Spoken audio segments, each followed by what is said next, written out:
Assalamualaikum warahmatullahi wabarakatuh. Selamat pagi anak-anak. Semoga kalian tetap semangat untuk belajar ya. Untuk sukses kalian tetap semangat belajar.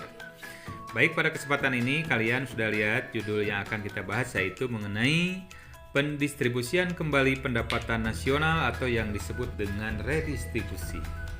Nah, untuk pertama kita lihat sebuah gambar.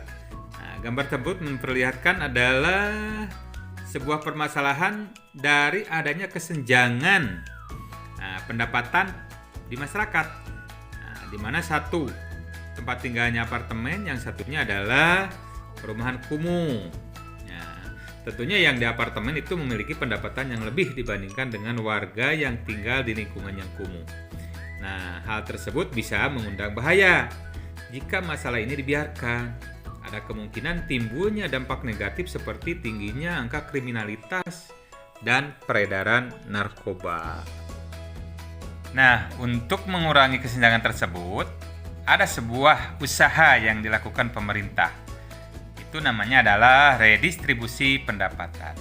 Baiklah, akan kita bahas apa itu redistribusi pendapatan. Redistribusi pendapatan itu mempunyai arti adalah penyaluran kembali pendapatan yang didapat dari masyarakat berstatus sosial tinggi ke masyarakat yang berstatus sosial rendah. Redistribusi pendapatan dilakukan dengan cara penarikan pajak atau berbagai pungutan dari kebijakan pemerintah kepada masyarakat berstatus sosial tinggi untuk kemudian disalurkan kepada masyarakat berstatus sosial rendah atau fakir miskin. Redistribusi pendapatan adalah salah satu upaya yang dilakukan oleh pemerintah Indonesia bertujuan untuk pemerataan kesejahteraan masyarakat. Yang kedua, jenis-jenis redistribusi. Ada dua, yang pertama yaitu retribusi vertikal, di mana retribusi vertikal menunjukkan pada transfer uang dari orang kaya ke orang miskin. Di sini jaminan sosial merupakan bentuk dukungan warga masyarakat yang kuat kepada warga masyarakat yang lemah secara ekonomi. Sebagai contoh, misalnya orang atau badan yang merupakan wajib pajak yang membayarkan pajaknya ke negara yang nantinya akan disalurkan kembali kepada masyarakat yang membutuhkan. Yang kedua, retribusi horizontal. Retribusi horizontal adalah transfer uang yang dilakukan oleh antar kelompok, yaitu dari kelompok satu ke kelompok yang lain. Sebagai contoh, misalnya dari laki-laki ke perempuan, dari orang dewasa kepada anak-anak, remaja kepada orang tua. Redistribusi horizontal dapat pula bersifat antar pribadi, yakni dari satu siklus kepada kehidupan siklus yang lainnya.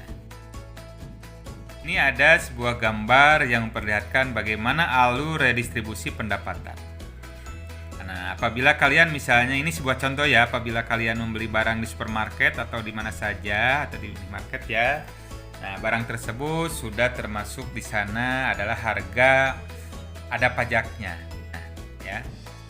Dari pajak tersebut masuk ke pemerintah. Nah, nanti oleh pemerintah disalurkan kembali dalam bentuk subsidi. Misalnya untuk subsidi bahan bakar, harga tiket kendaraan umum, untuk listrik, sarana kesehatan, sarana pendidikan, dan banyak lainnya. Ya, itu adalah alur pendapatan dari redistribusi dan pemanfaatan. Nah, semoga nanti kalian menjadi orang yang bijak dan taat pajak untuk mempermudah pembangunan dan bisa untuk pemerataan pembangunan bagi masyarakat Indonesia. Jadilah orang bijak yang taat pajak ya anak-anak. Selanjutnya yaitu mengenai program redistribusi untuk pemerataan pendapat di Indonesia ya. Ini ada beberapa program yang dilakukan oleh pemerintah. Yang pertama, pemberian jaminan akses kebutuhan primer kepada masyarakat tidak mampu. Apa yang dilakukan? Misalnya mempermudah mendapatkan sandang, pangan, papan, sehingga lebih terjangkau oleh masyarakat. Juga jaminan kesehatan. Nah, ini untuk kebutuhan primer bidang kesehatan, misalnya dengan adanya penyelenggara jaminan sosial kesehatan atau BPJS ya. Nah, ini adalah salah satu upaya pemberian jaminan akses kebutuhan primer yang dilakukan oleh pemerintah. Yang kedua di sini adalah program yang dilakukan pemerintah, yaitu program pemberian kredit lunak yang bertujuan untuk meminjami modal usaha-usaha kecil supaya bisa berkembang. Nah, program kredit lunak ini dikenal masyarakat dengan KUR misalnya, yaitu kredit usaha rakyat. Nantinya diharapkan semakin banyak bentuk usaha-usaha dari rakyat yang pada ujungnya bisa menyerap tenaga.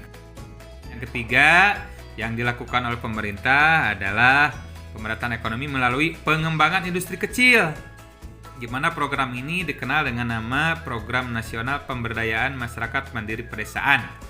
Nah, itu adalah program-program yang dilakukan oleh pemerintah dari hasil redistribusi. Nah, dalam tayangan ini Bapak akan memberikan berbagai contoh program redistribusi pada saat pandemi COVID-19 ya. Nah, gambar yang pertama di sini ada di tingkat satuan pendidikan, di mana salah satu sekolah mengumpulkan dana dari guru-gurunya yang disalurkan kepada keluarga siswa yang tidak mampu. Sedangkan gambar yang kedua ini adalah organisasi masyarakat. Di sini organisasinya adalah Ikatan Cendekiawan Muslim Indonesia cabang Cimahi, juga memberikan bantuan kepada yang terdampak dengan COVID-19. Gambar yang ketiga di sini adalah di tingkat provinsi, di mana Gubernur Jawa Barat mencanangkan bantuan kepada masyarakat yang terdampak. Di tingkat nasional di sini Presiden Jokowi memberikan bantuan bagi keluarga terdampak COVID, misalnya dengan memberikan bantuan yang disalurkan setiap bulannya. Nah, itu adalah sebagai contoh redistribusi yang dilakukan pada saat pandemi COVID sekarang ini. Nah, mungkin itu saja pertemuan ini. Semoga kalian bisa menyimak. Wassalamualaikum warahmatullahi wabarakatuh.